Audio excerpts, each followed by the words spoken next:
আজকে আমরা এমন একটা যন্ত্র নিয়ে কথা বলবো যা আমাদের চারপাশের দুনিয়াটাকে একেবারে বদলে দিয়েছে। হ্যাঁ, আমি কম্পিউটারের কথাই বলছি। চলুন এই অসাধারণ ডিভাইসটার ভেতরে ঢুকে দেখি কিভাবে এটা আমাদের কাজ, পড়াশোনা আর বিনোদনের ধরনটাই পাল্টে দিল। একবার ভাবুন তো, এই ছোট্ট ডিভাইসটা আসার আগে একটা লাইব্রেরির সমান জ্ঞান একসাথে রাখাটা কতটা কঠিন ছিল। তথ্য গুছিয়ে রাখার এই বিশাল চ্যালেঞ্জটা কিন্তু একসময় সত্যি ছিল, যা আজকের দিনে আমরা কল্পনাও করতে পারি না। অবিশ্বাস্য লাগছে, তাই না? আজকালকার একটা সাধারণ হার্ড ড্রাইভেই কিনা কয়েক লক্ষ বইয়ের সমান তথ্য ধরে রাখা যায়। এটাই তো কম্পিউটারের অন্যতম একটা জাদু, বিশাল পরিমাণ ডেটাকে একটা ছোট্ট জায়গার মধ্যে গুছিয়ে রাখার ক্ষমতা। কম্পিউটারের প্রভাব আমাদের জীবনের প্রায় সব দিকেই ছড়িয়ে আছে। এটা আমাদের কাজকে দ্রুত করে, জ্ঞানকে হাতের মুঠোয় এনে দেয় আর সারা বিশ্বের সাথে আমাদের জুড়ে রাখে। পড়াশোনা, বিনোদন, কেনাকাটা সবকিছুই এখন অনেক সহজ। চলুন এই অসাধারণ যাত্রার আরও গভীরে যাই। এখন আমরা কম্পিউটারের বিবর্তনের এক অবিশ্বাস্য গল্প দেখব। কিভাবে একটা পুরো ঘর দখল করে রাখা যন্ত্র ধীরে ধীরে আমাদের পকেটে জায়গা করে নিল। চলুন সেই যাত্রাটা শুরু করা যাক।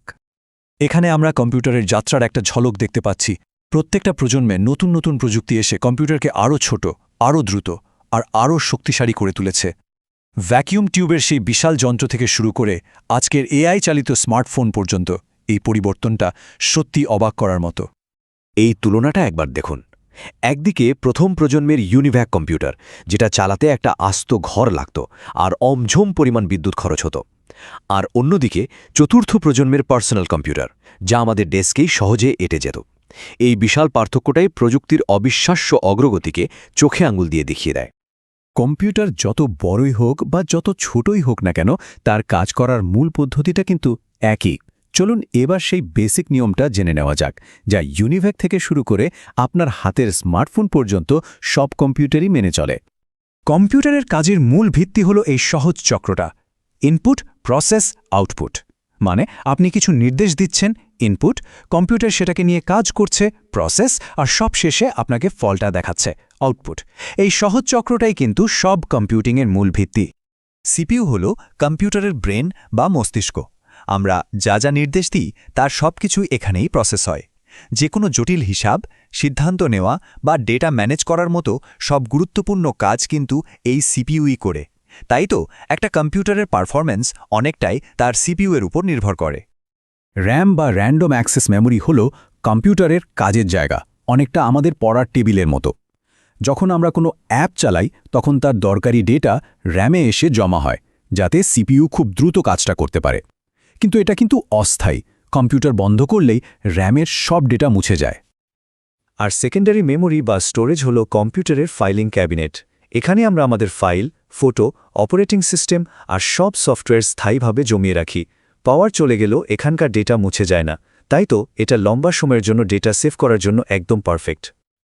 তাহলে সহজ কথায় ব্যাপারটা কি দাঁড়ালো? র্যাম হলো স্পিডের জন্য আর স্টোরেজ হলো স্থায়ীভাবে ডেটা ধরে রাখার জন্য। র্যাম আমাদের কাজকে স্মুথভাবে চালাতে সাহায্য করে, আর স্টোরেজ আমাদের ডেটাকে ভবিষ্যতের জন্য নিরাপদে সঞ্চয় করে রাখে। দুটোই একটা ভালো কম্পিউটারের জন্য খুব দরকারি। চলুন এবার কম্পিউটারের পঞ্চম প্রজন্মে পা রাখা যাক, যা আমাদের ভবিষ্যতের দিকে নিয়ে যাচ্ছে, আর্টিফিশিয়াল ইন্টেলিজেন্স বা এআই।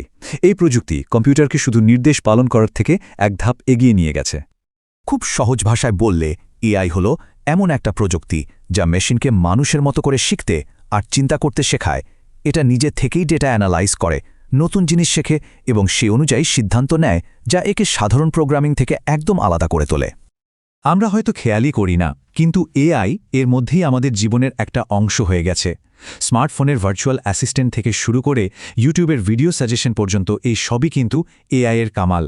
এই প্রযুক্তি আমাদের জীবনকে শুধু সহজই করছে না, আরও স্মার্ট করে তুলছে। এআই এর কিন্তু বিভিন্ন স্তর আছে। এখন আমরা যা ব্যবহার করি তা হল ন্যারো এআই, যা শুধু একটা নির্দিষ্ট কাজেই পারদর্শী। বিজ্ঞানীরা জেনারেল এআই তৈরির চেষ্টা করছেন, যা মানুষের মতো বিভিন্ন ধরনের কাজ করতে পারবে। আর সুপার এআই, ওটা এখনও একটা ধারণা, যা হয়তো একদিন মানুষের বুদ্ধিমত্তাকেও ছাড়িয়ে যেতে পারে। কথাটা 100% সত্যি। কৃষি থেকে শুরু করে মহাকাশ গবেষণা পর্যন্ত এমন কোনো ফিল্ড নেই যেখানে কম্পিউটারে ছোঁয়া লাগেনি। এটা আমাদের প্রোডাক্টিভিটি বাড়িয়েছে আর এমন সব সমস্যার সমাধান করেছে যা একসময় ভাবাই যেত না। এই প্রশ্নটা আমাদের ভবিষ্যতের কথা ভাবতে বাধ্য করে।